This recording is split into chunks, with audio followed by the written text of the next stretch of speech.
সূরা আলে ইমরান। বিসমিল্লাহির রহমানির রহিম। রহমান রহিম আল্লাহ তাআলার নামে। আলিফ লাম মিম। মহান আল্লাহ তাআলা, তিনি ছাড়া অন্য কোনো মাবুদ নেই। তিনি চিরঞ্জীব, তিনি চিরস্থায়ী। তিনি সত্য দিন সহকারে তোমার উপর এই কিতাব নাজিল করেছেন, যা তোমার আগে নাজিল করা যাবতীয় কিতাবের সত্যতা স্বীকার করে, এবং তিনি তাওরাত ও ইনজিল নাজিল করেছেন। মানব জাতিকে সঠিক পথ প্রদর্শনের জন্য ইতিপূর্বে আল্লাহ তাআলা আরো কিতাব নাজিল করেছেন। তিনি হক ও বাতিলের মধ্যে ফয়সালা করার মানদণ্ড হিসেবে কোরআন অবতীর্ণ করেছেন। তা সত্ত্বেও যারা আল্লাহ তাআলার নিদর্শন সমূহকে অস্বীকার করবে, তাদের জন্য রয়েছে কঠোর শাস্তি। আল্লাহ তাআলা অসীম ক্ষমতার মালিক, তিনি চরম প্রতিশোধ গ্রহণকারীও বটে। তার কাছে আকাশমালা ও ভূখণ্ডের কোন তথ্যই গোপন নেই।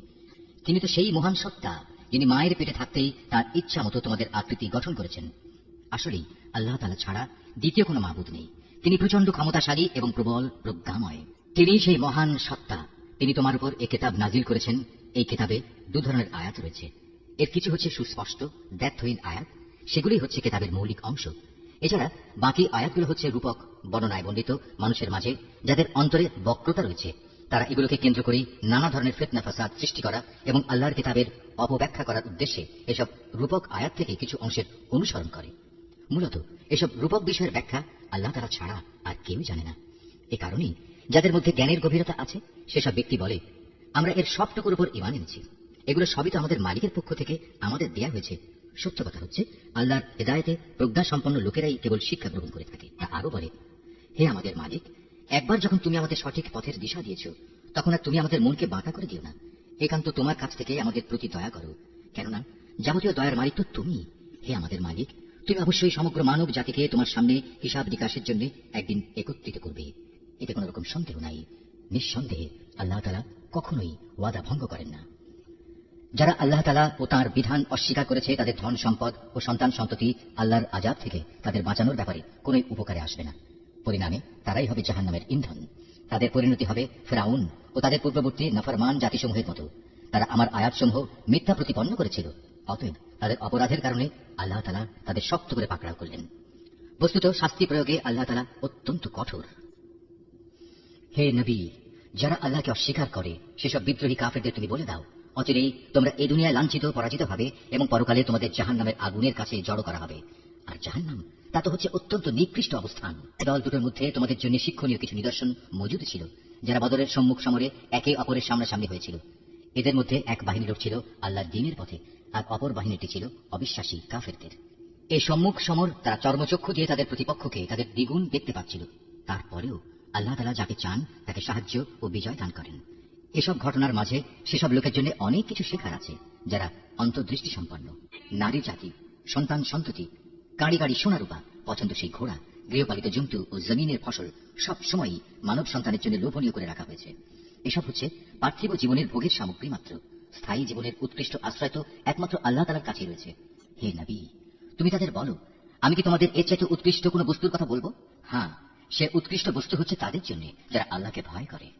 এমন সব লোকদের জন্য তাদের মালিকের কাছে রয়েছে মনোরম জান্নাত, যার পাদদেশ দিয়ে প্রবাহমান থাকবে অগণিত ঝর্ণাধারা, এবং তারা সেখানে অনাদিকাল থাকবে। আরো থাকবে তাদের পূত পবিত্র সঙ্গী ও সঙ্গিনীরা। সর্বোপরি থাকবে আল্লাহ তাআলার অনাবিল সন্তুষ্টি। আল্লাহ তাআলা নিজ বান্দাদের কার্যকলাপের উপর সর্বদা সতর্ক দৃষ্টি রাখেন। যারা বলে, হে আমাদের মালিক, আমরা অবশ্যই তোমার উপর ঈমান এনেছি, অতঃপর আমাদের যা গুনাহখাতা হয়ে যায় তা তুমি মাফ করে দাও, এবং শেষ বিচারের দিন তুমি আমাদের জাহান্নামের আগুন থেকে বাঁচিয়ে দিও। এরা হচ্ছে ধৈর্যশীল এবং সত্যাশ্রয়ী।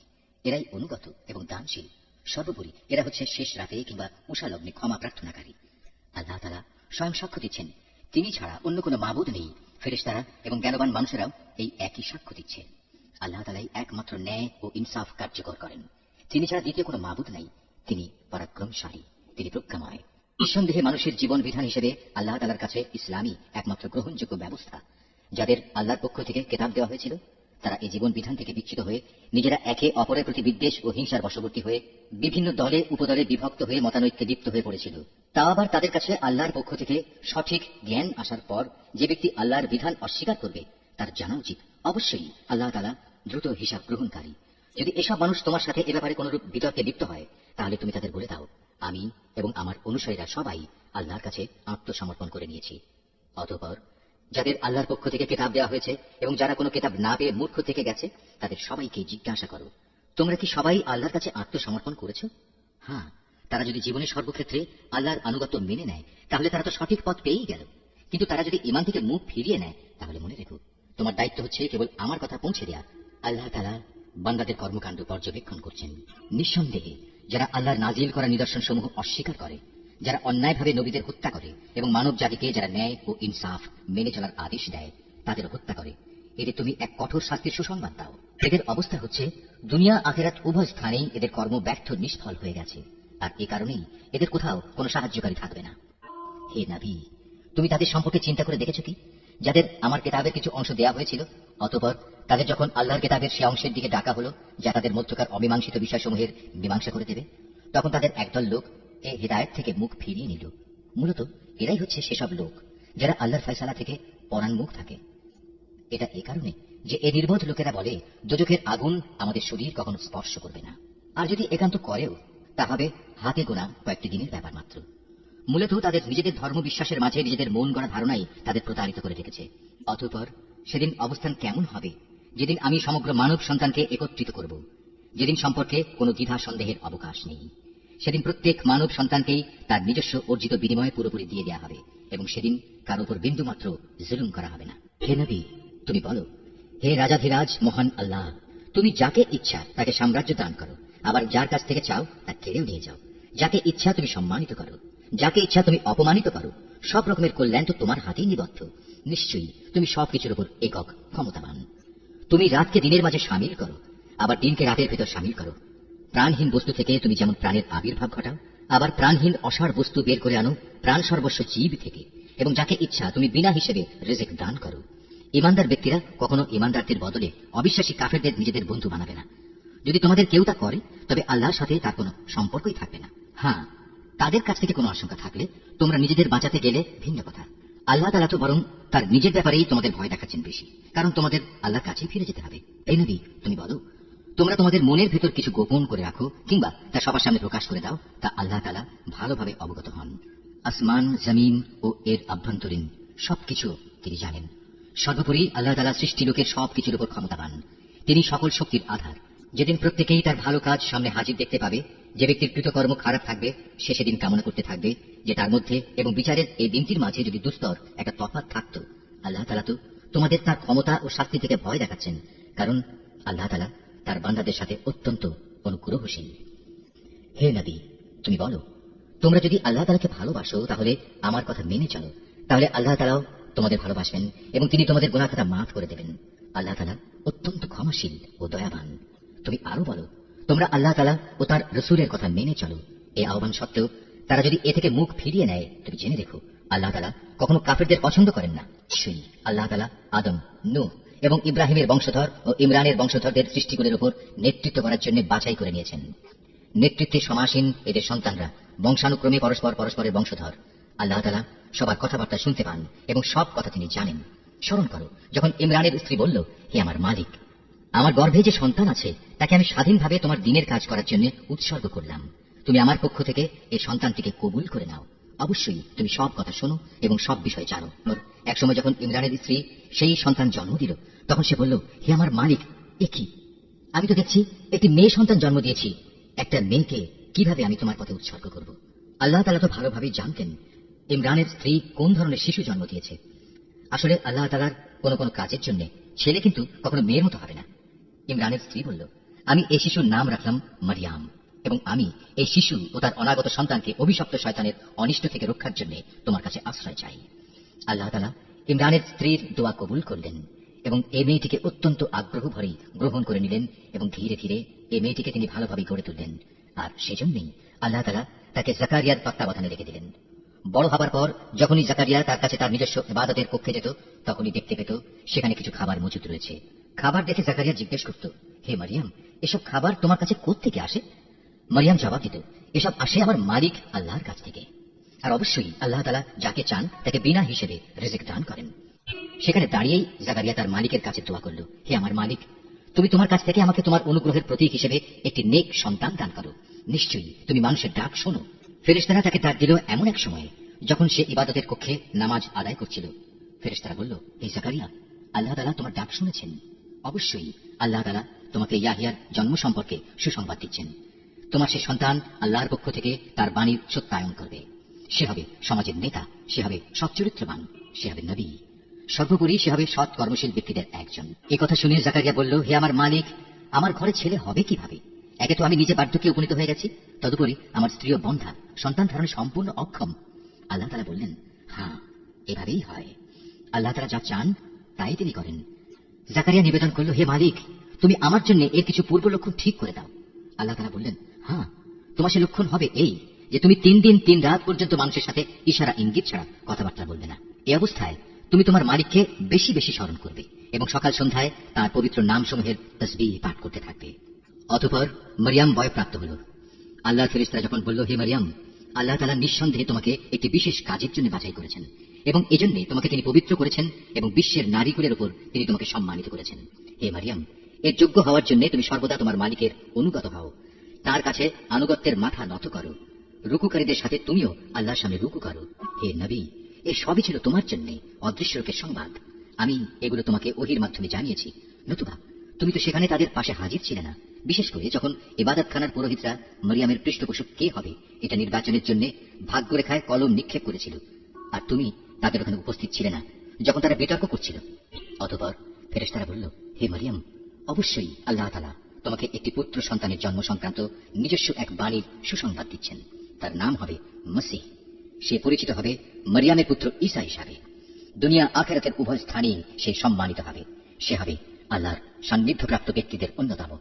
সে তুলনায় থাকা অবস্থায় যেমন মানুষের সাথে কথা বলতে পারবে, পরিণত বয়সেও তেমনি ভাবে তাদের সাথে কথা বলবে। বস্তুত সে হবে নেককার মানুষদের একজন। মরিয়াম বলল, হে আমার মালিক, আমার গর্ভে সন্তান আসবে কোত্থেকে? আমাকে তো কখনো কোনো মানব সন্তান স্পর্শ পর্যন্ত করেনি। আল্লাহ তাআলা বললেন, এভাবেই আল্লাহ তাআলা যাকে চান তাকে চিরাচরিত নিয়ম ছাড়াই পয়দা করেন। তিনি যখন কোনো কাজ করার সিদ্ধান্ত নেন তখন শুধু তাকে বলেন, হয়ে যাও, অতঃপর সাথে সাথে তা সংঘটিত হয়ে যায়। ফেরেশতারা মরিয়ামকে বলল, তোমার সন্তানকে আল্লাহ তাআলা তাঁর কিতাব ও প্রজ্ঞার বিষয়গুলো শেখাবেন, সাথে সাথে তিনি তাকে তাওরাত এবং ইনজিলও শিক্ষা দেবেন। আল্লাহ তাআলা তাকে বনী ইসরাঈলদের কাছে রসুল করে পাঠালেন। অতঃপর সে আল্লাহর রসুল হয়ে তাদের কাছে এসে বলল, আমি নিঃসন্দেহে তোমাদের মালিকের কাছ থেকে নবুয়তের কিছু নিদর্শন নিয়ে এসেছি। সেই নিদর্শনগুলো হচ্ছে, আমি তোমাদের জন্য মাটি দ্বারা পাখির মতো করে একটি আকৃতি গঠন করব এবং পরে তাতে ফুঁ দেব। অতঃপর তোমরা দেখবে এই আকৃতিটি আল্লাহর ইচ্ছায় জীবন্ত পাখি হয়ে যাবে, আর জন্মান্ধ এবং কুষ্ঠ রোগীকেও সুস্থ করে দেব। আল্লাহর ইচ্ছায় এভাবে আমি মৃতকেও জীবিত করে দেব। আমি তোমাদের আরো বলে দেব, তোমরা নিজের ঘরে কি কি জিনিস খাও, আবার কি জিনিস না খেয়ে জমা করে রাখো। মূলত তোমরা যদি আল্লাহর উপর ঈমান আনো তাহলে নিঃসন্দেহে এতে তোমাদের জন্য নিদর্শন রয়েছে। মসীহ ঈসা ইবনে মরিয়ম আরো বলবে, তাওরাতের যে বাণী আমার কাছে রয়েছে আমি তার সত্যায়নকারী। তাছাড়া তোমাদের উপর হারাম করে রাখা হয়েছে এমন কতিপয় জিনিসও আমি তোমাদের জন্য হালাল করে দেব, এবং আমি তোমাদের মালিকের পক্ষ থেকে এই নিদর্শন নিয়েই এসেছি। অতএব তোমরা আল্লাহকে ভয় করো এবং আমার আনুগত্য করো। নিশ্চয়ই আল্লাহ তাআলা আমার মালিক, তোমাদের মালিক। অতএব তোমরা তাঁরই ইবাদত করো, আর এটাই হচ্ছে একমাত্র সঠিক ও সোজা পথ। অতঃপর ঈসা যখন তাদের থেকে কুফরি আঁচ করতে পারল তখন সে সাথীদের ডেকে বলল, কে আছো তোমরা? আল্লাহ তাআলার পথের দিকে চলার সময় আমার সাহায্যকারী হবে। হাওয়ারীরা বলল, হ্যাঁ, আমরাই হব আল্লাহর সাহায্যকারী। আমরা আল্লাহর উপর ঈমান এনেছি। হে ঈসা, তুমি সাক্ষী থাকো, আমরা সবাই এক একজন অনুগত বান্দা। হাওয়ারীরা বলল, হে আল্লাহ, তুমি যা কিছু নাজিল করেছ আমরা তার উপর ঈমান এনেছি এবং আমরা রাসূলের কথাও মেনে নিয়েছি। সুতরাং তুমি সত্যের পক্ষে সাক্ষ্যদাতাদের সাথে আমাদের নাম লিখে দাও। অতঃপর বনী ইসরাঈলের লোকেরা আল্লাহর নবীর বিরুদ্ধে দারুণ শঠতা করল, তাই আল্লাহ কৌশলের পন্থা গ্রহণ করলেন। বস্তুত আল্লাহ তাআলাই হচ্ছেন সর্বোত্তম কৌশলী। যখন আল্লাহ তাআলা বললেন, হে ঈসা, আমি তোমার এই দুনিয়ার জীবন কাটানোর কাল শেষ করতে যাচ্ছি এবং বর্তমান পরিস্থিতিতে আমি তোমাকে আমার কাছে তুলে আনব। যারা তোমাকে মেনে নিতে অস্বীকার করছে তাদের যাবতীয় পাপ থেকেও আমি তোমাকে পবিত্র করে নেব, আর যারা তোমাকে অনুসরণ করছে তাদের আমি কিয়ামত পর্যন্ত এই অস্বীকারীদের উপর বিজয়ী করে রাখব। অতঃপর তোমাদের সবাইকে আমার কাছেই ফিরে আসতে হবে। সেদিন ঈসা সম্পর্কিত যেসব বিষয়ে তোমরা মতবিরোধে লিপ্ত ছিলে তার সবকটি বিষয়ই আমি তোমাদের মাঝে মীমাংসা করে দেব। যারা আমার বিধান অস্বীকার করেছে আমি তাদের এই দুনিয়ায় অপমান ও আখিরাতে আগুনে দগ্ধ হওয়ার কঠোরতর শাস্তি দেব। এ থেকে বাঁচানোর মতো সেদিন তাদের কোনো সাহায্যকারী থাকবে না। অপরদিকে যারা আল্লাহর উপর ঈমান এনেছে এবং ভালো কাজ করেছে, অতঃপর আল্লাহ তাদের সবাইকে তাদের পাওনা পুরোপুরি আদায় করে দেবেন। আল্লাহ তাআলা জালেমদের কখনো ভালোবাসেন না। এই কিতাব যা আমি তোমাকে পড়ে শোনাচ্ছি তা হচ্ছে আল্লাহর নিদর্শন ও জ্ঞানপূর্ণ উপদেশ বিশেষ। সত্য কথা হচ্ছে, আল্লাহ তাআলার কাছে ঈসার উদাহরণ হচ্ছে প্রথম মানুষ আদমের মতো। তাকেও আল্লাহ তাআলা মাতা পিতা ছাড়া সরাসরি মাটি থেকে পয়দা করেছেন। তারপর তাকে বললেন, এবার তুমি মানুষে পরিণত হয়ে যাও। সাথে সাথে তা মানুষ হয়ে গেল। এ হচ্ছে তোমার মালিক আল্লাহর পক্ষ থেকে আসা সত্য প্রতিবেদন। অতঃপর তোমরা কখনো সেসব দলে সামিল হয়েও না যারা ঈসার ব্যাপারে নানা রকম সন্দেহ পোষণ করে। এ বিষয়ে আল্লাহর কাছ থেকে সঠিক জ্ঞান আসার পরেও যদি কেউ তোমার সাথে খামোখা ঝগড়া বিবাদ ও তর্ক করতে চায়, তাহলে তুমি তাদের বলে দাও, এসো আমরা সবাই এ ব্যাপারে একমত হই। আমরা আমাদের ছেলেদের ডাকবো এবং তোমাদের ছেলেদেরও ডাকবো। একইভাবে আমরা ডাকবো আমাদের নারীদের এবং তোমাদের নারীদেরও। সাথে সাথে আমরা আমাদের নিজেদের এবং তোমাদেরও একসাথে জড়ো হওয়ার জন্য ডাক দেব। অতঃপর সবাই এক জায়গায় জড়ো হলে আমরা বিনীতভাবে আবেদন করব, আমাদের মধ্যে যে মিথ্যাবাদী তার উপর আল্লাহর অভিশাপ বর্ষিত হোক। এ হচ্ছে সঠিক ও নির্ভুল ঘটনা। আল্লাহ তাআলা ছাড়া দ্বিতীয় কোনো মাবুদ নাই। নিঃসন্দেহে আল্লাহ তাআলা পরম শক্তিশালী ও প্রজ্ঞাময়। তারপর তারা যদি এ চ্যালেঞ্জ থেকে মুখ ফিরিয়ে নেয়, তাহলে তারা যেন জেনে রাখে আল্লাহ তাআলা কলহ সৃষ্টিকারীদের ভালো করেই জানেন। হে নবী, তুমি বলো, হে কিতাবধারীরা, এসো আমরা উভয় একমত হই এমন এক কথায় যা আমাদের কাছে এক ও অভিন্ন, এবং সে কথাটি হচ্ছে আমরা উভয়ই আল্লাহ তাআলা ছাড়া অন্য কারো ইবাদত করব না এবং তার সাথে অন্য কিছুকে অংশীদার বানাবো না। সর্বোপরি এক আল্লাহ তাআলা ছাড়া আমরা আমাদের মাঝেও একে অপরকে প্রভু বলে মেনে নেব না। অতঃপর তারা যদি এ থেকে মুখ ফিরিয়ে নেয়, তাহলে তাদের তুমি বলে দাও, তোমরা সাক্ষী থেকো, আমরা আল্লাহর সামনে আনুগত্যের মাথা নত করে দিয়েছি। তুমি আরো বলো, হে কিতাবধারীরা, তোমরা ইব্রাহিম সম্পর্কে আমাদের সাথে অযথা কেন তর্ক করো, অথচ তোমরা জানো তাওরাত ও ইনজিল তার অনেক পরে নাজিল করা হয়েছে। তোমরা কি একথা বুঝতে পারছো না? হ্যাঁ, এর কয়েকটি বিষয়ে তোমাদের হয়তো কিছু কিছু জানাশোনা ছিল এবং সে বিষয়ে তো তোমরা তর্ক বিতর্ক করলে, কিন্তু যেসব বিষয়ে তোমাদের কোনো জ্ঞানই নেই সেসব বিষয়ে তোমরা বিতর্কে লিপ্ত হচ্ছে কেন? আল্লাহ তাআলা তো সবকিছু জানেন, তোমরা কিছুই জানো না। ঘটনা হচ্ছে, ইব্রাহিম না ছিল ইহুদি না ছিল খ্রিস্টান, বরং সে ছিল একজন একনিষ্ঠ মুসলিম। সে কখনো মুশরিকদের দলভুক্ত ছিল না। মানুষদের ভেতর ইব্রাহিমের সাথে ঘনিষ্ঠতম সম্পর্কের বেশি অধিকার তো আছে সেসব লোকের যারা তার অনুসরণ করেছে। এই নবী ও তার উপর ঈমান আনয়নকারী হচ্ছে ইব্রাহিমের ঘনিষ্ঠতম ব্যক্তি। মূলত আল্লাহ তাআলা একমাত্র তাদেরই সাহায্যকারী পৃষ্ঠপোষক যারা তার উপর ঈমান আনে। এই কিতাবধারীদের একটি দল বিভ্রান্তি সৃষ্টি করে তোমাদের কোনো না কোনোভাবে পথভ্রষ্ট করে দিতে চায়, যদিও তাদের এ বোধটুকু নেই যে তাদের এসব কর্মপন্থা তাদের নিজেদের ছাড়া অন্য কোনো ব্যক্তিকে পথভ্রষ্ট করতে পারবে না। এই কিতাবধারীরা, তোমরা জেনে বুঝে কেন আল্লাহর আয়াত ও তার বিধান অস্বীকার করছো, অথচ এই ঘটনাসমূহের সত্যতার সাক্ষ্য তো তোমরা নিজেরাই বহন করছো। হে কিতাবধারীরা, কেন তোমরা হককে বাতিলের সাথে মিশিয়ে দিচ্ছ? এতে করে তোমরা তো সত্যকেই গোপন করে দিচ্ছ, অথচ এটা যে সত্যের একান্ত পরিপন্থী তা তোমরা ভালো করেই জানো। আহলে কিতাবদের মধ্যে থেকে একদল নির্বোধ তাদের নিজেদের লোকদের বলে, মুসলমানদের উপর যা কিছু অবতীর্ণ হয়েছে তোমরা সকালবেলায় তার উপর ঈমান আনো এবং বিকেলবেলায় গিয়ে তা অস্বীকার করো। এর ফলে তারা সম্ভবত ঈমান থেকে ফিরে আসবে। যারা তোমাদের জীবন বিধানের অনুসরণ করে এমন সব লোকজন ছাড়া অন্য কারো কথাই তোমরা মেনে নিও না। হে নবী, তুমি বলে দাও, একমাত্র হেদায়েত হচ্ছে আল্লাহর হেদায়েত। তোমরা একথা মনে করো না যে তোমাদের যে ধরনের ব্যবস্থা দেওয়া হয়েছে তেমন ধরনের কিছু অন্য কাউকেও দেওয়া হবে এবং সেই সূত্র ধরে অন্য লোকেরা তোমাদের মালিকের দরবারে তোমাদের বিরুদ্ধে কোন রকম যুক্তিতর্ক খাড়া করবে। হে নবী, তুমি তাদের বলে দাও, হেদায়েতের এ অনুগ্রহ তো আল্লাহর হাতেই। তিনি যাকে ইচ্ছা তাকেই তা দান করেন। আল্লাহ তাআলা বিশাল প্রজ্ঞা সম্পন্ন। দয়া দিয়ে তিনি যাকে ইচ্ছা তাকে হিদায়াতের জন্য খাস করে নেন। বস্তুত আল্লাহ তাআলা হচ্ছেন অসীম দয়া ও অনুগ্রহের মালিক। আহলে কিতাবদের মধ্যে এমন লোকও আছে, তুমি যদি তাদের কাছে ধন সম্পদের এক স্তূপ আমানত রাখো, তারা চাওয়া মাত্রই তা তোমাকে ফেরত দেবে। আবার এদের মধ্যে এমন কিছু লোকও আছে যাদের কাছে যদি একটি দিনারও তুমি রাখো, তারা তা তোমাকে ফিরিয়ে দেবে না। হ্যাঁ, যদি এজন্যে তোমরা তাদের উপর চেপে বসতে পারো তাহলে সেটা ভিন্ন। এটা এই কারণে যে এরা বলে এই ইহুদি অশিক্ষিত লোকদের ব্যাপারে আমাদের উপর কোনো বাধ্যবাধকতা নেই। এভাবেই এরা বুঝে শুনে আল্লাহর উপর মিথ্যা কথা বলে। অবশ্য যে ব্যক্তি আল্লাহর সাথে সম্পাদিত প্রতিশ্রুতি রক্ষা করে চলে, অতঃপর সে ব্যাপারে সাবধানতা অবলম্বন করে, তাদের জন্য সুখবর হচ্ছে আল্লাহ তাআলা সাবধানী লোকদের খুব ভালোবাসেন। যারা নিজেদের আল্লাহর সাথে সম্পাদিত প্রতিশ্রুতি ও শপথ সমূহ সামান্য বৈষয়িক মূল্যে বিক্রি করে দেয়, পরকালে তাদের জন্য আল্লাহর পুরস্কারের কোনো অংশই থাকবে না। সেদিন এদের সাথে আল্লাহ তাআলা কোনো কথাবার্তা বলবেন না। এমনকি সেদিন আল্লাহ তাআলা তাদের দিকে তাকিয়েও দেখবেন না এবং আল্লাহ তাআলা তাদের পাক পবিত্রও করবেন না। সত্যি এদের জন্য রয়েছে কঠোর পীড়াদায়ক আযাব।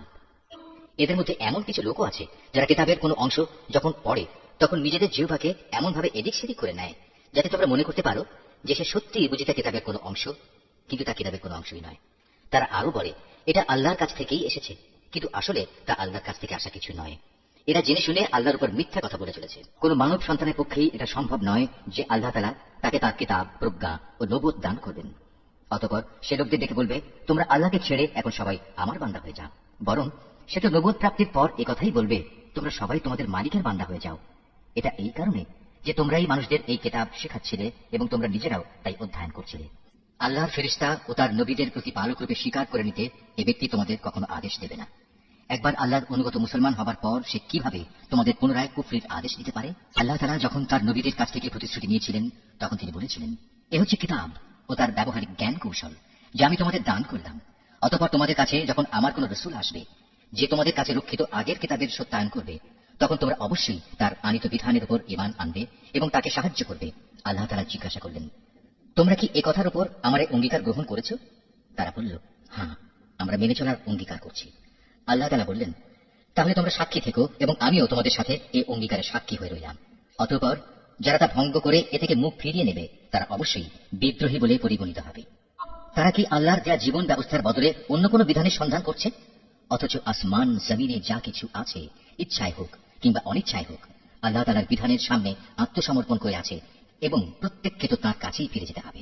হে নবী, তুমি বলো, আমরা আল্লাহর উপর ঈমান এনেছি আমাদের উপর যা নাজিল করা হয়েছে তার উপর, ইব্রাহিম, ইসমাইল, ইসহাক, ইয়াকুব ও তাদের অন্যান্য বংশধরদের প্রতি যা কিছু নাজিল করা হয়েছে তার উপরও আমরা ঈমান এনেছি। আমরা আরো ঈমান এনেছি মুসা, ঈসা এবং অন্য নবীদের তাদের মালিকের পক্ষ থেকে যা কিছু দেওয়া হয়েছে তার উপরও। আল্লাহর এই নবীদের কারো মাঝেই আমরা কোনো ধরনের তারতম্য করি না। মূলত আমরা সবাই হচ্ছি আল্লাহর কাছে আত্মসমর্পণকারী মুসলমান। কেউ ইসলাম ছাড়া নিজের জন্য অন্য কোনো জীবন বিধান অনুসন্ধান করে, তবে তার কাছ থেকে সে উদ্ভাবিত ব্যবস্থা কখনো গ্রহণ করা হবে না। পরকালে সে চরম ব্যর্থ হবে। বলো, যারা ঈমানের আলো পাওয়ার পর কুফরি করেছে, আল্লাহ তাআলা তাদের কিভাবে আবার আলোর পথ প্রদর্শন করবেন?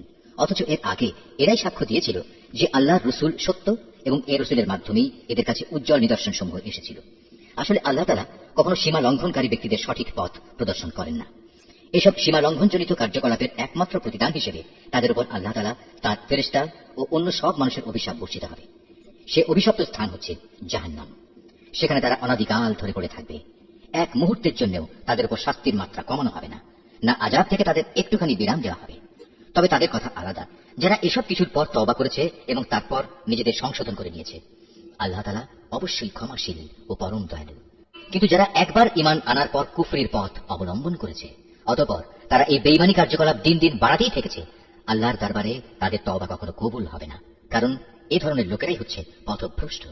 এটা সুনিশ্চিত, যারা আল্লাহ তাআলাকে অস্বীকার করেছে এবং কুফরি অবস্থায় তাদের মৃত্যু হয়েছে, তারা যদি নিজেদের আল্লাহর আযাব থেকে বাঁচানোর জন্য এক পৃথিবীপূর্ণ স্বর্ণ মুক্তিপণ হিসেবে খরচ করে, তবু তাদের কারো কাছ থেকে তা গ্রহণ করা হবে না। বস্তুত এরাই হচ্ছে সেসব হতভাগ্য ব্যক্তি যাদের জন্য রয়েছে মর্মন্তুদ আযাব, আর সেদিন তাদের কোনো সাহায্যকারীও থাকবে না। তোমরা কখনো যথার্থ নেকি অর্জন করতে পারবে না যতক্ষণ না তোমরা তোমাদের ভালোবাসার জিনিস আল্লাহর পথে ব্যয় করবে। মূলত তোমরা যা কিছুই ব্যয় করো, আল্লাহ তাআলা তা জানেন। আজ তোমাদের জন্য যেসব খাবার হালাল করা হয়েছে তা একসময় বনী ইসরাইলদের জন্য হালাল ছিল। অবশ্য এমন দু একটা জিনিস বাদে যা তাওরাত নাজিল হওয়ার আগেই ইসরাইল তার নিজের উপর হারাম করে রেখেছিল। তুমি বলো, সন্দেহ থাকলে যাও, তোমরা গিয়ে তাওরাত নিয়ে এসো এবং তা পড়ে শোনাও, যদি তোমরা তোমাদের দাবির ব্যাপারে সত্যবাদী হও। যারা এর পরেও আল্লাহর উপর মিথ্যা আরোপ করে, নিঃসন্দেহে তারা বড় জালেম। তুমি বলো, আল্লাহ তাআলা সত্য কথা বলেছেন, অতএব তোমরা সবাই নিষ্ঠার সাথে ইব্রাহিমের মতাদর্শ অনুসরণ করো। আর ইব্রাহিম কখনো আল্লাহর সাথে অংশীবাদীদের দলে সামিল ছিল না। সেই গোটা মানব জাতির জন্য সর্বপ্রথম যে ঘরটি বানিয়ে রাখা হয়েছিল তা ছিল বাক্কায় তথা মক্কা নগরীতে। এই ঘরকে কল্যাণ, মঙ্গলময় এবং মানবকুলের দিশারি হিসেবেই বানানো হয়েছিল। এখানে রয়েছে আল্লাহ তাআলার সুস্পষ্ট নিদর্শন সমূহ। আরো রয়েছে সেই স্থান যেখানে ইব্রাহিম দাঁড়িয়েছিল। এই ঘরের বিশেষ মর্যাদা হচ্ছে, যে এখানে প্রবেশ করবে সে দুনিয়া আখিরাত উভয় স্থানেই নিরাপদ হয়ে যাবে। দ্বিতীয় মর্যাদা হচ্ছে, মানব জাতির উপর আল্লাহর জন্য এই দায়িত্ব দেওয়া হয়েছে যে যে ব্যক্তিরই এই ঘর পর্যন্ত পৌঁছার সামর্থ্য থাকবে সে যেন এই ঘরের হজ আদায় করে। আর যদি কেউ এ বিধান অস্বীকার করে, তার জেনে রাখা উচিত আল্লাহ তাআলা সৃষ্টিকুলের মোটেই মুখাপেক্ষী নন। হে নবী, তুমি বলো, হে আহলে কিতাবরা, তোমরা কেন জেনে বুঝে আল্লাহর আয়াত অস্বীকার করো, অথচ আল্লাহ তাআলাই তোমাদের যাবতীয় কাজের সাক্ষী। তুমি আরো বলো, হে আহলে কিতাবরা, তোমরা কেন তাদের আল্লাহর পথ থেকে ফেরাতে চেষ্টা করছো যারা ঈমান এনেছে, এবং এভাবেই তোমরা আল্লাহর পথকে বাঁকা করতে চাও, অথচ এই লোকদের সত্যপন্থী হবার ব্যাপারে তোমরাই তো সাক্ষী। আল্লাহ তাআলা তোমাদের এই সব বিদ্রোহমূলক আচরণ সম্পর্কে মোটেই উদাসীন নন। হে মানুষ, তোমরা যারা ঈমান এনেছো, যাদের কিতাব দেওয়া হয়েছে, তোমরা যদি তাদের কোনো একটি দলের কথা মেনে চলো, তাহলে মনে রেখো এরা ঈমান আনার পরেও ধীরে ধীরে তোমাদের কাফের বানিয়ে দেবে। আর তোমরা কিভাবে কুফরি করবে যখন তোমাদের সামনে বারবার আল্লাহর আয়াতসমূহ তেলাওয়াত করা হচ্ছে, তাছাড়া এই আয়াতের বাহক স্বয়ং আল্লাহর রসূল যখন তোমাদের মাঝে মজুদ রয়েছে, যে ব্যক্তি আল্লাহ ও তার বিধানকে শক্ত করে আঁকড়ে ধরবে সে অবশ্যই সোজা পথে পরিচালিত হবে। হে মানুষ, তোমরা যারা ঈমান এনেছ আল্লাহকে ভয় করো, ঠিক যতটুকু ভয় তাকে করা উচিত। আল্লাহর কাছে সম্পূর্ণ আত্মসমর্পণকারী না হয়ে তোমরা কখনো মৃত্যুবরণ করো না। তোমরা সবাই মিলে আল্লাহর রশিকে শক্ত করে আঁকড়ে ধরো এবং কখনো পরস্পর বিচ্ছিন্ন হয়েও না। তোমরা তোমাদের উপর আল্লাহর সেই নিয়ামতের কথা স্মরণ করো যখন তোমরা একে অপরের দুশমন ছিলে। অতঃপর আল্লাহ তাআলা তার দ্বীনের বন্ধন দিয়ে তোমাদের একের জন্য অপরের মনে ভালোবাসার সঞ্চার করে দিলেন।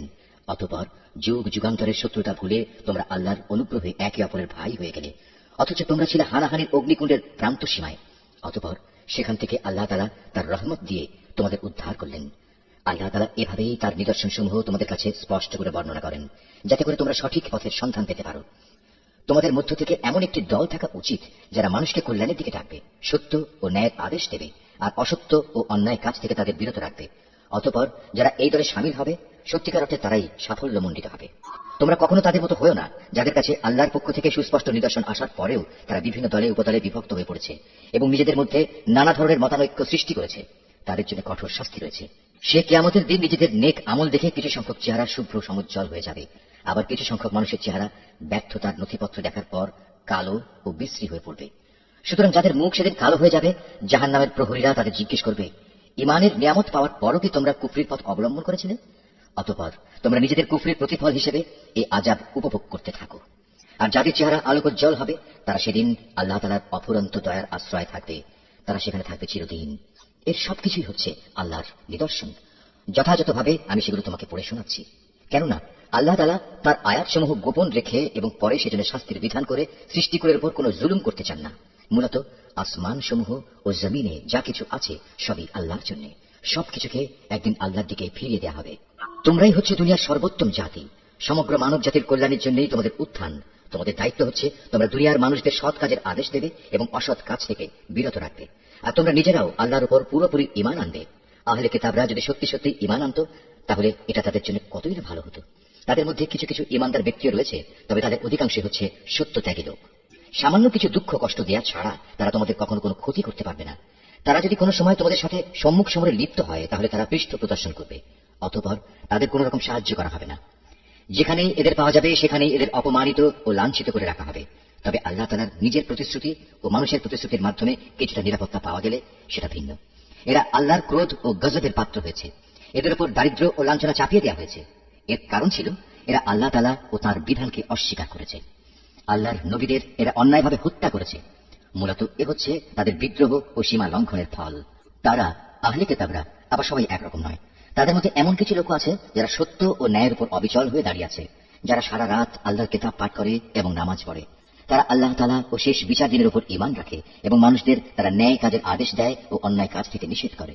সৎ কাজে এরা প্রতিযোগিতা করে। এ ধরনের মানুষেরাই হচ্ছে মূলত নেক লোকদের অন্তর্ভুক্ত। তারা যা কিছু ভালো কাজ করবে প্রতিদান দেওয়ার সময় তা কখনো অস্বীকার করা হবে না, কারণ আল্লাহ তাআলা পরেশগার লোকদের ভালো করে জানেন। একথা সুনিশ্চিত, যারা আল্লাহ তাআলাকে অস্বীকার করে তাদের ধন সম্পদ সন্তান সন্ততি আল্লাহ তাআলার মোকাবেলায় তাদের কোনোই উপকারে আসবে না, বরং তারা হবে নিশ্চিত জাহান্নামের অধিবাসী। সেখানে অনন্তকাল তারা পড়ে থাকবে। এ ধরনের লোকেরা এ দুনিয়ার জীবনে যা খরচ করে তার উদাহরণ হচ্ছে যারা নিজেদের উপর অবিচার করেছে সেই দলের শস্যক্ষেত্রের উপর দিয়ে প্রবাহমান হিম শীতল তীব্র বাতাসের মতো, যা তাদের শস্যক্ষেত্র বরবাদ করে দিয়ে গেল। মূলত আল্লাহ তাআলা তাদের উপর কোনোই অবিচার করেননি, বরং কুফরির পন্থা অবলম্বন করে এরা নিজেরাই নিজেদের উপর জুলুম করেছে। হে ঈমানদার ব্যক্তিরা, তোমরা কখনো নিজেদের দলভুক্ত লোকজন ছাড়া অন্য কাউকে নিজেদের অন্তরঙ্গ বন্ধু হিসেবে গ্রহণ করো না, কেননা এরা তোমাদের অনিষ্ট সাধনের কোনো পথেই অনুসরণ করতে দ্বিধা করবে না। তারা তো তোমাদের ক্ষতি ও ধ্বংসই কামনা করে। তাদের জঘন্য প্রতিহিংসা ও বিদ্বেষ তাদের মুখ থেকেই এখন প্রকাশ পেতে শুরু করেছে। অবশ্য তাদের অন্তরে লুকানো হিংসা ও বিদ্বেষ বাইরের অবস্থার চাইতে মারাত্মক। আমি সব ধরনের নিদর্শনই তোমাদের সামনে খোলাখুলি করে দিচ্ছি। তোমাদের যদি সত্যি জ্ঞান বুদ্ধি থাকে তাহলে তোমরা এই সম্পর্কে সতর্ক হতে পারবে। এরা হচ্ছে সেসব মানুষ যাদের তোমরা ভালোবাসো, কিন্তু তারা তোমাদের মোটেই ভালোবাসে না। তোমরা তো তোমাদের আগে আমার নাজিল করা সব কয়টি কিতাবের উপরও ঈমান আনো, আর তারা তো তোমাদের কিতাবকে বিশ্বাসই করে না। এই মুনাফিক লোকগুলো যখন তোমাদের সাথে সাক্ষাৎ করে তখন বলে, হ্যাঁ আমরা তোমাদের কিতাবকে মানি। আবার যখন এরা একান্তে নিজেদের লোকদের কাছে চলে যায় তখন নিজেদের ক্রোধের বশবর্তী হয়ে এরা তোমাদের সাফল্যের উপর নিজেদের আঙুল কামড়াতে শুরু করে। তুমি তাদের বলো, যাও নিজেদের ক্রোধের আগুনে নিজেরাই পুড়ে মারো। অবশ্যই আল্লাহ তাআলা এই মুনাফিকদের মনের ভেতর লুকিয়ে থাকা যাবতীয় চক্রান্তমূলক বিষয় সম্পর্কে সম্যক অবগত আছেন। তাদের অবস্থা হচ্ছে তোমাদের কোনো কল্যাণ হলে তার কারণে তাদের খারাপ লাগে, আবার তোমাদের কোনো অকল্যাণ দেখলে তারা আনন্দে ফেটে পড়ে। এ প্রতিকূল অবস্থায় যদি তোমরা ধৈর্য ধারণ করতে পারো এবং নিজেরা সাবধান হয়ে চলতে পারো, তাহলে তাদের চক্রান্ত ও ষড়যন্ত্র তোমাদের কিছুই ক্ষতি করতে পারবে না।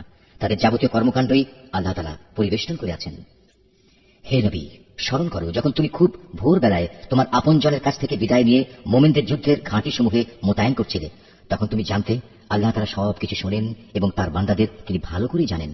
বিশেষ করে সেই নাজুক পরিস্থিতিতে যখন তোমাদের দুটো দল মনোবল হারিয়ে ফেলার উপক্রম করে ফেলেছিল, তখন আল্লাহ তাআলাই তাদের উভয় দলের সেই ভগ্ন মনোবল জোড়া লাগাবার কাজে অভিভাবক হিসেবে মজুদ ছিলেন। আর আল্লাহর উপর যারা ঈমান আনে তাদের তো সর্বাবস্থায় তার উপরে ভরসা করা উচিত। এই ভরসা করার কারণেই বদরের যুদ্ধে আল্লাহ তাআলা তোমাদের বিজয় ও সাহায্য দান করেছিলেন। অথচ তোমরা জানো তোমরা কত দুর্বল ছিলে। অতএব আল্লাহকে ভয় করো।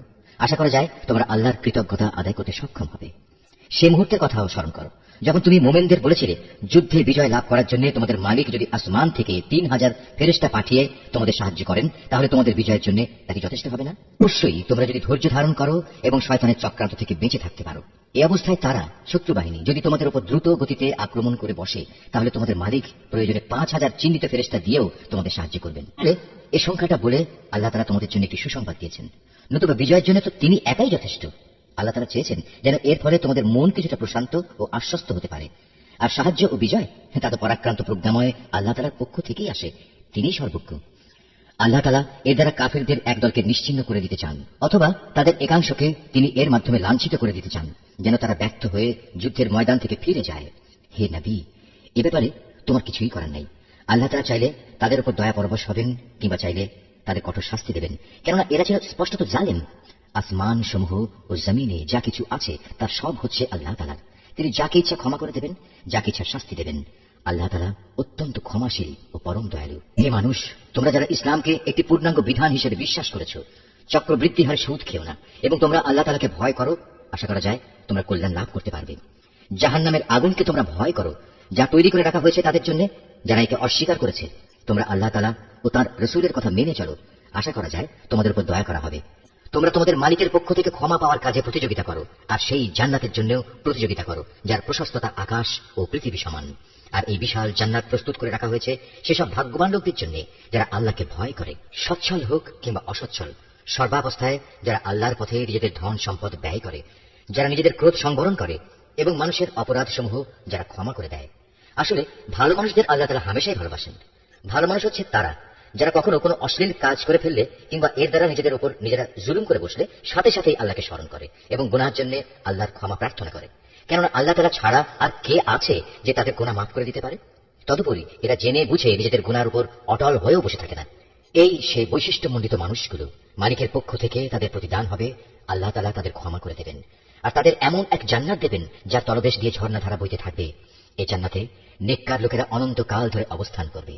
সৎ কর্মশীল ব্যক্তিদের জন্য আল্লাহর পক্ষ থেকে কত সুন্দর প্রতিদানের ব্যবস্থা রাখা হয়েছে। তোমাদের আগেও বহু জাতির বহু উদাহরণ ছিল যা এখন অতীত হয়ে গেছে। সুতরাং এদের পরিণতি দেখার জন্য তোমরা পৃথিবীতে ঘুরে বেড়াও এবং দেখো আল্লাহ তাআলা ও তার বিধান মিথ্যা প্রতিপন্নকারীদের পরিণতি কি হয়েছিল। বস্তুত এটি হচ্ছে মানব জাতির জন্য একটি সুস্পষ্ট ব্যাখ্যা, এবং আল্লাহ তাআলাকে যারা ভয় করে এটি তাদের জন্য একটি সুস্পষ্ট পথ নির্দেশ ও সদুপদেশ বই কিছুই নয়। তোমরা হতোদ্যম হও না, চিন্তিত হও না। তোমরা যদি সত্যিকার অর্থে ইমানদার হও তাহলে তোমরাই বিজয়ী হবে। তোমাদের উপর যদি কোনো সাময়িক আঘাত আসে এতে মনক্ষুণ্ণ হবার কি আছে? এ ধরনের আঘাত তো তাদের উপর এসেছে, আর এভাবেই আমি মানুষের মাঝে তাদের উত্থান পতনের দিনগুলো পালাক্রমে অদল বদল করাতে থাকি, যাতে করে আল্লাহ তাআলা এই কথাটা জেনে নিতে পারেন যে কে সত্যিকার অর্থে আল্লাহর উপর ঈমান রাখে, এবং এর মাধ্যমে তোমাদের মাঝখান থেকে কিছু শহীদ আল্লাহ তাআলা তুলে নিতে চান।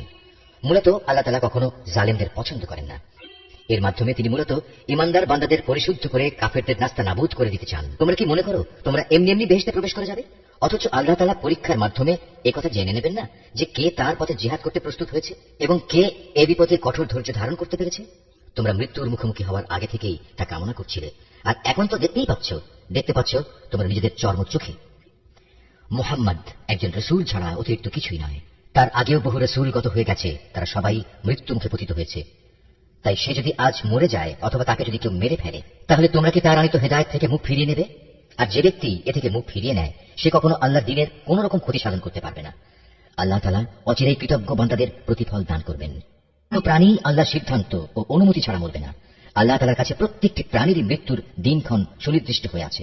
এর পরেও যে ব্যক্তি পার্থিব পুরস্কারের প্রত্যাশা করে, আমি তাকে এই দুনিয়াতেই তার কিছু অংশ দান করব। আর যে ব্যক্তি আখিরাতের পুরস্কারের ইচ্ছা পোষণ করবে, আমি তাকে সে চিরন্তন পাওনা থেকেই এর প্রতিফলন দান করব, এবং অচিরেই আমি আমার প্রতি কৃতজ্ঞতার যথার্থ প্রতিফল দান করব। আল্লাহর আরো অনেক নবী এখানে এসেছিল, যুদ্ধ করেছে আল্লাহর পথে, তার সাথে আরো যুদ্ধ করেছে অনেক সাধক ও জ্ঞানবান ব্যক্তি। আল্লাহর পথে তাদের উপর যত বিপদ মুসিবতি এসেছে, তাতে কোনোদিনই তারা হতাশ হয়ে পড়েনি, তারা দুর্বল হয়নি, বাতিলের সামনে তারা মাথাও নত করেনি। এ ধরনের ধৈর্যশীল ব্যক্তিদেরই আল্লাহ তারা ভালোবাসেন। তাদের মুখে এছাড়া অন্য কথা ছিল না যে তারা বলেছিল, হে আমাদের মালিক, তুমি আমাদের যাবতীয় গুনাহখাতা মাফ করে দাও, আমাদের কাজকর্মের সব বাড়াবাড়ি তুমি ক্ষমা করে দাও, এবং বাতিলের মোকাবেলায় তুমি আমাদের কদম মজবুত রাখো, হক ও বাতিলের সম্মুখ সমরে কাফেরদের উপর তুমি আমাদের বিজয় দাও। অতঃপর আল্লাহ তাআলা এই নেক বান্দাদের দুনিয়ার জীবনেই ভালো প্রতিফল দিয়েছেন, এবং পরকালীন জীবনেও তিনি তাদের জন্য উত্তম পুরস্কার দিয়েছেন। আল্লাহ তাআলা নেককার বান্দাদের ভালোবাসেন। হে মানুষ, তোমরা যারা আল্লাহর উপর ঈমান এনেছো, তোমরা যদি কথায় কথায় এই কাফেরদের অনুসরণ করতে শুরু করো, তাহলে এরা তোমাদের ঈমান পূর্ববর্তী জাহিলিয়াতের অবস্থায় ফিরিয়ে নিয়ে যাবে, ফলে তোমরা নিদারুণভাবে ক্ষতিগ্রস্ত হয়ে পড়বে। আল্লাহ তাআলাই হচ্ছেন তোমাদের একমাত্র রক্ষক ও অভিভাবক, এবং তিনিই হচ্ছেন তোমাদের উত্তম সাহায্যকারী। অচিরেই আমি এই কাফেরদের অন্তরে ভীতি সঞ্চার করে দেব, কারণ তারা আল্লাহর সাথে অন্যদের শরীক বানিয়ে তাদের অনুসরণ করেছে, অথচ তাদের এই কাজের সপক্ষে আল্লাহ তাআলা কোনো দলিল প্রমাণ তাদের কাছে পাঠাননি। এদের শেষ গন্তব্যস্থল হচ্ছে জাহান্নামের আগুন। জালেমদের বাসস্থান এই জাহান্নাম কত নিকৃষ্ট! ওহদের ময়দানে আল্লাহ তাআলা তোমাদের যে সাহায্য দেওয়ার প্রতিশ্রুতি দিয়েছিলেন, তা তিনি পালন করেছেন। যুদ্ধের প্রথম দিকে তোমরা আল্লাহর অনুমতি ও সাহায্য নিয়ে তাদের নির্মূল করে যাচ্ছিলে। পরে যখন তোমরা সাহস ও মনোবল হারিয়ে ফেললে এবং আল্লাহর রসুলের বিশেষ একটি আদেশ পালনের ব্যাপারে মতপার্থক্য শুরু করে দিলে, এমনকি আল্লাহর রসুল যখন তোমাদের ভালোবাসার সেই জিনিস তথা আসন্ন বিজয় দেখিয়ে দিলেন, তারপরেও তোমরা তার কথা অমান্য করে তার বলে দেওয়ার স্থান ছেড়ে চলে গেলে। তোমাদের কিছু লোক ঠিক তখন বৈষয়িক ফায়দা হাসিলে ব্যস্ত হয়ে পড়ল। তখনও তোমাদের কিছু লোক পরকালের কল্যাণে চাইতে থাকল। অতঃপর আল্লাহ তাআলা এর দ্বারা তোমাদের ঈমানের পরীক্ষা নিতে চাইলেন এবং তা থেকে তোমাদের অন্যদিকে ফিরিয়ে দিলেন। অতঃপর আল্লাহ তাআলা তোমাদের মাফ করে দিলেন। আল্লাহ তাআলা হামেশাই ঈমানদারদের উপর দয়াবান। ওহুদের সম্মুখ সমরে বিপর্যয় দেখে তোমরা যখন ময়দান ছেড়ে পাহাড়ের উপরের দিকে উঠে যাচ্ছিলে এবং তোমরা তোমাদের কোন লোকের প্রতি লক্ষ্য রাখছিলে না, অথচ আল্লাহর রসুল তোমাদের তখনও পেছন থেকে ডাকছিল, কিন্তু তোমরা শুনলে না। তাই আল্লাহ তাআলা তোমাদের দুঃখের পর দুঃখ দিলেন, যেন তোমাদের কাছ থেকে যা হারিয়ে গেছে এবং যা কিছু বিপদ তোমাদের উপর পতিত হয়েছে, এর কোনোটার ব্যাপারে তোমরা উদ্বিগ্ন ও মর্মাহত না হও। আল্লাহ তাআলা তোমাদের সব ধরনের কর্মকাণ্ড সম্পর্কেই ওয়াকিবহাল রয়েছেন। এরপর আল্লাহ তাআলা তোমাদের উপর এমন সন্তোষজনক পরিস্থিতি নাজেল করে দিলেন, এর ফলে তোমাদের একদল লোক তন্দ্রাচ্ছন্ন হয়ে পড়ে, আর একদল লোক যাদের নিজেরাই নিজেদের উদ্বিগ্ন করে রেখেছিল, তারা তাদের জাহিলি যুগের ধারণা অনুযায়ী আল্লাহ তাআলা সম্পর্কে অন্যায় ধারণা করতে থাকে। এক পর্যায়ে তারা এও বলতে শুরু করে, যুদ্ধ পরিচালনার কাজে কি আমাদের কোনো ভূমিকা আছে? হে নবী, তুমি তাদের বলো, এ ব্যাপারে আমারও কোনো ভূমিকা নেই, ক্ষমতা ও কর্তৃত্বের সবটুকু আল্লাহর হাতে। এই দলের লোকেরা তাদের মনের ভেতর সেসব কথাবার্তা গোপন করে রেখেছে, তা তোমার সামনে খোলাখুলি প্রকাশ করে না। তারা বলে, এ কাজে যদি আমাদের কোনো ভূমিকা থাকতো, তাহলে আজ আমরা এখানে নিহত হতাম না। তুমি তাদের বলে দাও, যদি আজ তোমরা সবাই ঘরের ভেতরেও থাকতে, তবু নিহত হওয়া যাদের অবধারিত ছিল, তারা তাদের মরণের বিছানার দিকে বের হয়ে আসত। আর এভাবেই তোমাদের মনের ভেতর লুকিয়ে রাখা বিষয়সমূহের ব্যাপারে আল্লাহ তাআলা তোমাদের পরীক্ষা করেন, এবং এই ঘটনার মাঝ দিয়ে তিনি তোমাদের অন্তরে যা কিছু আছে তাও পরিশুদ্ধ করে দেন। তোমাদের মনের কথা সম্পর্কে আল্লাহ তাআলা সম্যক ওয়াকিবহাল হয়েছেন। দুটি বাহিনী যেদিন সম্মুখ সমরে একে অপরের মুখোমুখি হয়েছিল, সেদিন যারা ময়দান থেকে পালিয়ে গিয়েছিল, তাদের একাংশের অর্জিত কাজের জন্য শয়তানই তাদের পদস্খলন ঘটিয়ে দিয়েছিল। অতঃপর তারা অনুতপ্ত হলে আল্লাহ তাআলা তাদের ক্ষমা করে দিলেন। আল্লাহ তাআলা অত্যন্ত ক্ষমাশীল ও পরম ধৈর্যশীল। হে ঈমানদার ব্যক্তিরা, তোমরা কাফেরদের মতো হও না। তাদের অবস্থা ছিল এমন, এই কাফেরদের কোনো ভাই বন্ধু যখন বিদেশ দ্বীপ হয়ে মারা যেত কিংবা কোনো যুদ্ধে লিপ্ত হতো, তখন এরা তাদের সম্পর্কে বলতো, এরা যদি বাইরে না গিয়ে আমাদের কাছে থাকতো, তাহলে এরা কিছুতেই মরত না এবং এরা নিহতও হতো না। এভাবেই এই মানসিকতাকে আল্লাহ তাআলা তাদের মনের আক্ষেপে পরিণত করে দেন। আসলে আল্লাহ মানুষের জীবন দেন, আল্লাহ মানুষের মৃত্যু ঘটান, এবং তোমরা এই দুনিয়ায় যা করে যাচ্ছ, আল্লাহ তাআলা তার সব কিছুই দেখেন। তোমরা যদি আল্লাহর পথে নিহত হও অথবা সে পথে থেকেই তোমরা মৃত্যুবরণ করো, তাহলে আল্লাহর পক্ষ থেকে যে রহমত ও ক্ষমা লাভ করবে, তা হবে কাফেরদের সঞ্চিত অর্থ সামগ্রীর চাইতে অনেক বেশি উত্তম। আল্লাহর পথে যদি তোমরা জীবন বিলিয়ে দাও অথবা তারই পথে তোমাদের মৃত্যু হয়, তাহলেই তোমাদের কি করার থাকবে? কারণ তোমাদের তো একদিন আল্লাহ তাআলার সমীপে এমনি একত্রিত করা হবে। এটা আল্লাহর এক অসীম দয়া যে তুমি এদের সাথে ছিলে কোমল প্রকৃতির মানুষ। এর বিপরীত যদি তুমি নিষ্ঠুর ও পাষাণ হৃদয়ের মানুষ হতে, তাহলে এসব লোক তোমার আশপাশ থেকে সরে যেত। অতএব তুমি এদের অপরাধসমূহ মাফ করে দাও, এদের জন্য আল্লাহর কাছে ক্ষমা প্রার্থনা করো এবং কাজ কর্মের ব্যাপারে এদের সাথে পরামর্শ করো। অতঃপর সে পরামর্শের ভিত্তিতে সংকল্প একবার যখন নিয়ে নেবে, তখন তার সফলতার জন্য আল্লাহর উপর ভরসা করো। আল্লাহ তাআলা তার উপর নির্ভরশীল মানুষদের ভালোবাসেন। যদি আল্লাহ তাআলা তোমাদের সাহায্য করেন তাহলে কোনো শক্তি তোমাদের পরাজিত করতে পারবে না, আর তিনি যদি তোমাদের পরিত্যাগ করেন তাহলে এখানে এমন কোন শক্তি আছে যে অতঃপর তোমাদের কোন রকম সাহায্য করতে পারে? কাজেই আল্লাহর উপর যারা ঈমান আনে তাদের আল্লাহর উপরই ভরসা করা উচিত। কোন নবীর পক্ষে কোন বস্তুর খেয়ানত করা সম্ভবই নয়। হ্যাঁ, মানুষের মধ্যে কেউ যদি কিছু খেয়ানত করে তাহলে কিয়ামতের দিন সে ব্যক্তিকে তার খেয়ানতের সে বস্তু সহ আল্লাহর দরবারে হাজির হতে হবে। অতঃপর প্রত্যেককেই তার অর্জিত ভালো মন্দের পাওনা সঠিকভাবে আদায় করে দেওয়া হবে। সেদিন তাদের কারো উপর অবিচার করা হবে না। যে ব্যক্তি আল্লাহর সন্তুষ্টির পথ অনুসরণ করে তার সাথে কিভাবে সে ব্যক্তি তুলনা করা যায়? যে আল্লাহর বিরোধী পথে চলে শুধু তার ক্রোধই অর্জন করেছে, তার এমন ব্যক্তির জন্য জাহান্নামের আগুন হবে একমাত্র বাসস্থান, আর তা হবে সত্যিই একটি নিকৃষ্ট আশ্রয়স্থল। এরা নিজ নিজ আমল অনুযায়ী আল্লাহর কাছে বিভিন্ন স্তরে বিভক্ত হবে। আল্লাহ তাআলা এদের সব ধরনের কার্যকলাপের উপর সজাগ দৃষ্টি রাখেন। আল্লাহ তাআলা অবশ্যই তার ঈমানদার বান্দাদের উপর এই অনুগ্রহ করেছেন যে তিনি তাদের মাঝ থেকে একজন ব্যক্তিকে রসুল করে পাঠিয়েছেন, যে তাদের কাছে আল্লাহর কিতাবের আয়াতসমূহ পড়ে শোনায় এবং সে অনুযায়ী সে তাদের জীবনকে পরিশুদ্ধ করে। সর্বোপরি সে নবী তাদের আল্লাহর কিতাব ও তার গ্রন্থলব্ধ জ্ঞান বিজ্ঞান শিক্ষা দেয়। অথচ এরা সবাই ইতিপূর্বে স্পষ্ট ভ্রান্তিতে নিমজ্জিত ছিল। যখনই তোমাদের উপর ওহদ যুদ্ধের বিপদ নেমে এলো তখনই তোমরা বলতে শুরু করলে, পরাজয়ের এই বিপদ কিভাবে এলো, কার দোষে এলো? অথচ বদরের যুদ্ধে এর চাইতে দ্বিগুণ পরাজয়ের বিপদ তো তোমরাই তাদের ঘটিয়েছিলে। হে নবী, তুমি বলো এটা এসেছে তোমাদের নিজেদের কারণেই। আল্লাহ তাআলা সর্ববিষয়ের উপর অসীম ক্ষমতায় ক্ষমতাবান। উহুদের ময়দানে দুদলের সম্মুখ লড়াইয়ের দিনে যে সাময়িক বিপর্যয় তোমাদের উপর এসেছিল তা এসেছে আল্লাহর ইচ্ছায়। এই বিপর্যয় দিয়ে আল্লাহ তাআলা এই কথাটা জেনে নিতে চান কারা তার উপর সঠিক অর্থে ঈমান এনেছে। এর মাধ্যমে তাদের পরিচয় তিনি জেনে নেবেন।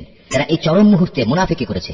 এই মুনাফিকদের যখন বলা হয়েছিল যে সবাই একসাথে আল্লাহর পথে লড়াই করো অথবা কমপক্ষে নিজেদের শহরের প্রতিরক্ষাটুকু তোমরা করো, তখনও তারা বলল, যদি আমরা জানতাম আজ সত্যি সত্যি যুদ্ধ হবে তাহলে অবশ্যই আমরা তোমাদের অনুসরণ করতাম।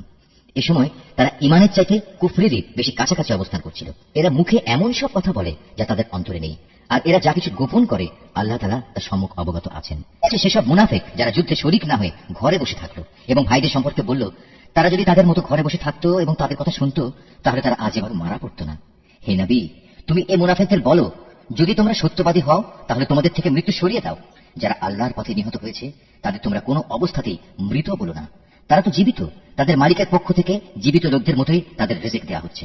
আল্লাহ তাআলা নিজ অনুগ্রহ দিয়ে তাদের যা কিছু দান করেছেন তাতেই তারা পরিতৃপ্ত, এবং যারা এখনো তাদের পেছনে রয়ে গেছে, যারা এখনো তাদের সাথে মিলিত হতে পারেনি, তাদের ব্যাপারেও এরা খুশি। কেননা এমন ধরনের লোকদের জন্য এখানে কোনো ভয় নেই এবং তারা সেদিন উৎকণ্ঠিত হবে না। এই ভাগ্যবান মানুষরা আল্লাহর পক্ষ থেকে অপরন্ত নিয়ামত ও অনুগ্রহে উৎফুল্ল আনন্দিত হয়, কারণ আল্লাহ তাআলা ঈমানদার বান্দাদের পাওনা কখনো বিনষ্ট করেন না। এর এত বড় আঘাত আসার পরেও যারা আবার আল্লাহ তাআলা ও তার রাসূলের ডাকে সাড়া দিয়েছে এবং তাদের মধ্যে আরো যারা নেক কাজ করেছে, সর্বোপরি সর্বদা যারা আল্লাহকে ভয় করে চলেছে, এদের সবার জন্য রয়েছে মহা পুরস্কার। যাদের মানুষরা যখন বলল তোমাদের বিরুদ্ধে কাফেরদের এক বিশাল বাহিনী জামায়াত হয়েছে, অতএব তোমরা তাদের ভয় করো, এই বিষয়টাই যারা যথার্থ ঈমানদার তাদের ঈমান আরো বাড়িয়ে দিল। তারা বলল আল্লাহ তাআলাই আমাদের জন্য যথেষ্ট এবং তিনিই হলেন উত্তম কর্মবিধায়ক। তারপর আল্লাহর নিয়ামত ও অনুগ্রহ নিয়ে এরা এমন ভাবে ফিরে এলো যে কোনো প্রকার অনিষ্টই তাদের স্পর্শ করতে পারল না।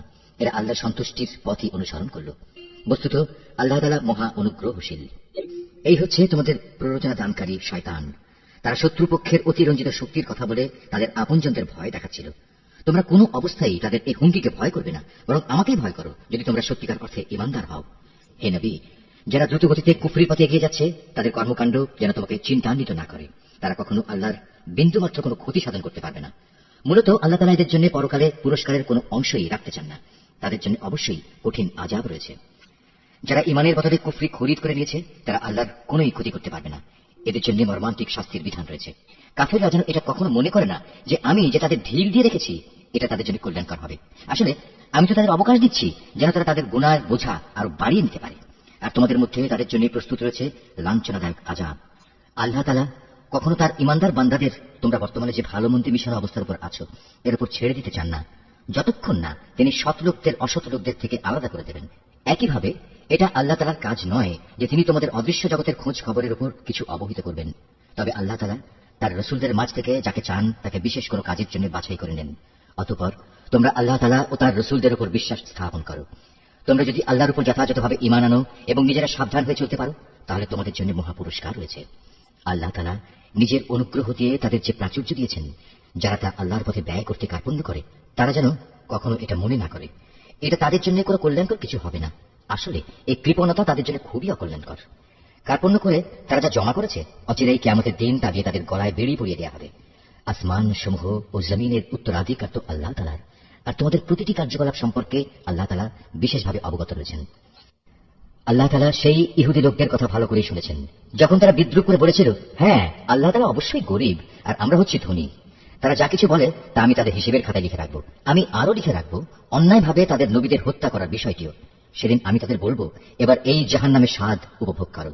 এই আযাব হচ্ছে তোমাদের নিজেদেরই হাতের কামাই, যা তোমরা আগেই এখানে পাঠিয়েছ।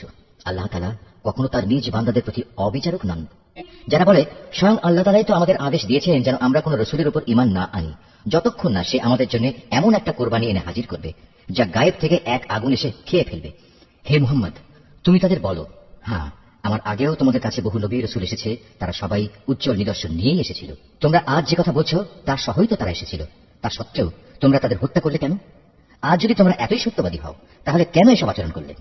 হে মুহাম্মদ, এরা যদি তোমাকে অস্বীকার করে তাহলে এ নিয়ে তুমি উদ্বিগ্ন হও না, কারণ তোমার আগেও এমন বহু নবী রসুল নবুয়তের সুস্পষ্ট দলিল প্রমাণ ও আল্লাহর কাছ থেকে নাজিল করা হেদায়েতের দীপ্তিমান গ্রন্থমালা নিয়ে এসেছিল। তাদেরও এমনি ভাবেই অস্বীকার করা হয়েছিল।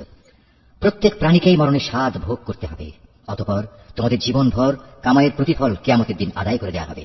যাকে জাহান্নামের আগুন থেকে বাঁচিয়ে দেওয়া হবে এবং জান্নাতে প্রবেশ করানো হবে, সেই হবে সফল ব্যক্তি। মনে রেখো, এই যে পার্থিব জীবন তা বাহ্যিক সরণার মাল সামানা ছাড়া আর কিছুই নয়। হে ইমানদার ব্যক্তিরা, নিশ্চয়ই জানমালের ক্ষতি সাধনের মাধ্যমে তোমাদের পরীক্ষা নেওয়া হবে।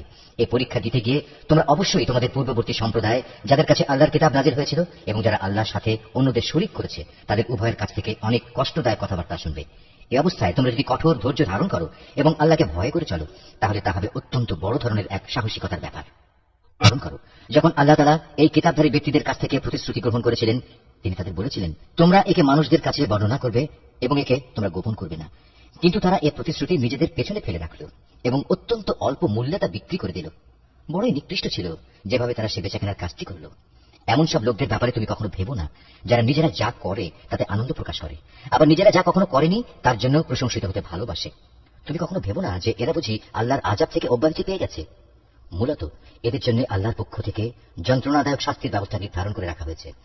আসমান সমূহ ও জমিনের সার্বভৌমত্ব এককভাবে আল্লাহর জন্য। আল্লাহ তাআলাই সবকিছুর উপর পূর্ণ ক্ষমতাবান। নিঃসন্দেহে আসমান সমূহ ও জমিনের নিখুঁত সৃষ্টি এবং দিবারাত্রির আবর্তনের মধ্যে জ্ঞানবান লোকদের জন্য প্রচুর নিদর্শন রয়েছে।